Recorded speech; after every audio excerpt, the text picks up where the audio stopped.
Hi there, it's Jenna from scribblinggrace.com. Today I'm going to do another Bible Journal with Me tutorial video. So I've gotten a lot of feedback that you guys like these tutorial videos on how to do certain paintings. If you've been following me, you know I love to do watercolor, so here's yet again another watercolor tutorial.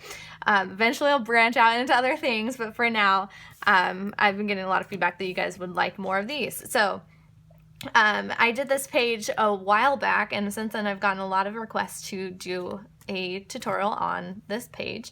And I think it is a really great tutorial to do because it's a really easy and simple forest, but it looks super complicated and striking, so it looks really impressive. And it also uses the salt technique. So if you're familiar with watercolor, it's basically where you just pour salt on top of your wet watercolor, and it kind of like sprays out the paint kind of does this really cool effect. Originally, I did this page on Exodus 15:26, but today I'm feeling something different on my heart, so I'm going to do this on Hebrews 13:5-6, which says, "Keep your life free from love of money and be content with what you have, for he has said, I will never leave you nor forsake you." So we can confidently say, "The Lord is my helper, I will not fear. What can man do to me?" So for me, this is hitting my heart right now. You know, the whole image of me walking alone in a forest, but God's still with me. God's not going to leave me. He's going to provide for me whatever I need, and I'm not going to fear. What can man do to me? So I'm going to go ahead and get started. All right, so I'm going to start off by telling you that I have a free printable for you guys. It's actually 3 pages, so there's a traceable where you can just kind of trace my outlines of where I put my trees, and there's also 2 tip-ins that are in full color. So it's basically this page that I'm doing, and I have a full color version without the lettering and one with the lettering. So you can just print those out and tip them into your Bible. You can frame, do whatever you'd like if this is a little too intimidating. So I am using the Crossway ESV interleaved journaling Bible. So it has completely blank pages on every other page, which is great if you were conscious about covering up the text. If you are doing this in a normal journaling Bible, you can definitely scale it down to just the margins so you're not covering those texts if that's something that's important to you. And maybe just do a few trees and then you'll still get the same effect, but you won't be covering up the words. I personally don't mind covering up the words in my Bibles, in my journaling Bibles, because I have other ones that I study from, and I let myself the freedom to create whatever art I feel I need to create. But of course, that's a personal decision. So anyways, so I am using my Kuretake Gansai Tambi watercolor set, a size 9 round paintbrush, and I have some water in a mason jar out of view. So I am using a blue-green color in my Tambi watercolor set. This is one of those things that definitely you could change the colors. I encourage you to be creative. Just use this as a guideline maybe, and maybe inspiration, but of course you can change the colors, make them brown, make them more realistic, do whatever you feel is necessary. So to make the shape of my tree trunk, again, I have a printable that you can use to trace this exactly, but if you wanted to eyeball it, I am just, or do your own thing, I am just applying thick, I want the bottom of my tree to be thicker and the top to be thinner, just like a normal tree is shaped. So I'm applying pressure at the bottom and loosening up that pressure as I get to the top. Sometimes I go back through and add even more thickness to the bottom. And there's really no super technique to this. I'm just going in, painting. If I can slow my speaking down for a second. So the trees in my visual, the trees that are in the closest to me are going to be the darkest, and they're also going to be start lower down on my page. So the main focal point tree is that first tree that I did that goes all the way down to the bottom of my page, and that is the tree that gives me the image of being straight in front of me. These trees that I'm doing in the background, I have them lighter. So the way I get that lighter color is just by dipping my brush in water. I just kind of swirled my brush in the water and got some of that paint off, so that creates a little lighter of a color. And I'm just using the very tip of my brush, applying as much little pressure as I can, and creating these little tree trunks. I have no rhyme or reason to where I'm going with my trunks. I'm just kind of putting them in the blank spaces where I feel they need to. Not some of my trees are bent because I feel like that makes it look a little more natural. A lot of my tree trunks are also jittery because I drink a little too much coffee, but that's okay because I feel like they look kind of natural that way. And again, if you've been following me, you know that I'm all about just getting in there, getting the paint on the paper and not worrying too much about where it is or what it looks like. So if you have any more questions on how to create these tree trunks, let me know in the comments. I feel like I'm not doing the best job explaining it, but again, I have the printables that you can use to guide you.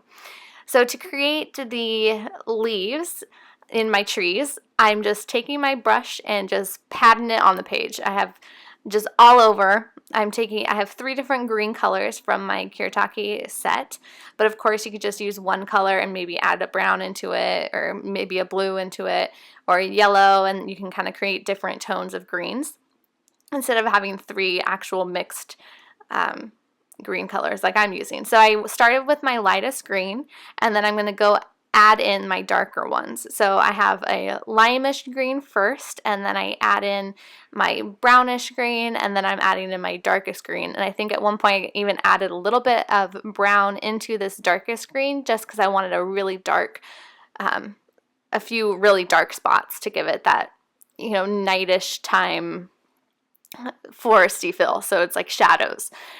Again, I'm just dabbing my brush onto the page. There's no technique to this, just all over the page where I feel like the leaves would start growing.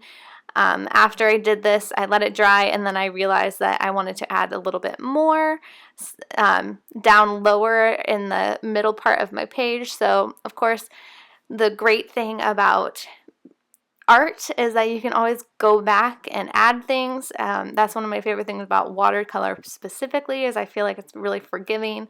So you can just kind of go on in and add more things. So this was the part where I added some extra brown into my paint, and I just kind of mixed my colors right in the color pan, which I know is a big no-no for professional artists, but that's my technique. And here we go, adding the salt. So as after you get your trees on, your tree trunks should already be pretty much dry. And then you're going to add your green, and before that dries, it's really important that your green still has to be wet. Then you just dump some salt onto that wet paint. If some of your spots are too dry, that salt is not going to stick. It's not going to create any effect. And you can see that some of my spots, I'll show you in a little bit, some of my spots in that green area were too dry. So this paint didn't get every single part of that green leaves, but that's okay because I think it still looks cool just having parts of it have that salt effect. So I've also heard that it's best to have freshly ground salt, but I just used normal table salt in my little cat salt shaker. And I'll show you how that is. So after I get that salt on, I'm not going to touch it. I am just going to leave it be until it completely dries, and then I'm going to just take my finger and rub the salt off. So to do this, the floor, I just took that same blue-green color that I used for the tree trunks, and just with a good amount of water, just kind of spread it around at the bottom of those trunks. I'm adding some yellow in, which I didn't do in my original page, but I like the idea of yellow, kind of like I'm walking towards light in my forest scene. And I think I just added some extra water. I just took my brush really well in the water and just kind of dabbed that around the rest of my page where there was white and there was no water on it, just so I could get that blended effect, because I didn't want any spots that were just super duper white compared to the paint. And it helps it all just kind of come together. So here I'm just going to go ahead and I'm just rubbing my finger along the salt, getting all that salt off. You can also use an eraser or a paper towel if you're, my finger started to hurt, so I started using a paper towel. It took a little bit to get all of that salt off, but it did eventually come off. You kind of need to give it a little bit of time sometimes. And remember that the salt kind of gets everywhere. So just keep that in mind. And now I'll just show you what it looks like. You can see the little extra texture of where that salt was. And I think it just creates this really pretty leafy effect in your forest. Of course, you don't need to add the salt. I think it's just a neat thing to try. So now I am just gonna super speed up this video and do my lettering. So I pencil it out first, and then I'm using a white paint pen. And this is a painter's fine tip paint pen. Usually I've used Sharpie paint pens in the past. I just had this one on hand, so I thought I would try it out. I do find that paint pens bleed through the page if you don't prep it, but the white ones you can hardly ever see that bleed through. So I did not prep my page, and I'm going ahead with this anyways, and I'll have to post a picture probably in my blog post where you can see that backside, just because I get asked a lot about prepping my page and bleed through, and I do have a video and a blog post on how to prepare your page if that's something that's you are cautious about, you don't want any bleed through it, whatnot. I think the most important thing is having the right supplies, knowing what supplies work, and then if, prepping your page never does hurt, I'm just always too lazy to do it. It just takes a little extra time. So I have posts on the supplies to use. I have all these resources available, and I will put those links in the description below. And remember that I also have the free tip-ins and the free traceable for you to have in my latest blog post that goes over this page. And I'll put that link in the description below as well.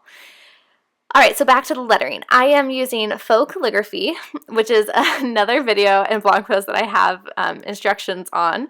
And basically, I'm just doing a script lettering and then basically just cursive, and then you just go over the downstrokes an extra time. So it just adds thickness to the downstroke. Downstroke is pretty self-explanatory. It's when your pen is going downward. When your pen is going upward, you keep it nice and thin, and when it's going down, you thicken it up. So after I used my paint pen, I went over it multiple times to get that nice rich or opaque white color. Then I go over with my Micron size 03 pen. Micron pens are one of my favorite supplies because they're great for note taking, and they also don't bleed through, and they are waterproof, and they last a long time. They're really great pens to have. They do dry out really fast, so you want to make sure that you keep those caps on them. And I basically just go over all of my letters on all the outside parts just to help make that white ink pop. You can see in a lot of my Instagram and Facebook posts, I do this the opposite way, where I'll use a black ink and then go over it with a white gel pen on the outside. It's just one of those techniques that I think is pretty cool looking. But this is time consuming, so I had to speed up this video quite a bit to fit this in at a good time. Alright, so I think I've probably talked your ear off. I'm talking a mile a minute. So I hope this video was helpful. If it was, please give it a thumbs up and subscribe to my channel if you haven't already. I am so thankful for you, and I hope that you enjoyed this video. Alright, God bless.